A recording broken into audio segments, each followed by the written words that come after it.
Welcome to our channel. If your PS5 controller is experiencing stick drift, follow these step-by-step instructions to address the issue and understand your warranty options. Step 1. Clean the analog sticks by gently wiping around the base with a microfiber cloth.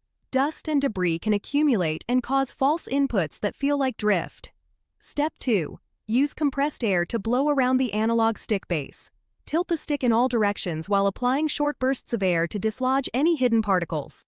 Step 3. Calibrate the controller by connecting it to your PS5 via USB cable, going to Settings, then Accessories, then Controllers, and selecting Calibrate Control Sticks.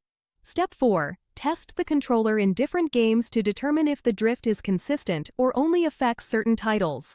Some games may have their own sensitivity settings causing the issue. Step 5. Adjust the controller dead zone settings in individual games if available. Increasing the dead zone can compensate for minor drift by ignoring small stick movements. Step 6. Check your controller's warranty status. Sony provides a 1-year limited warranty on PS5 controllers from the date of purchase, which covers manufacturing defects including stick drift.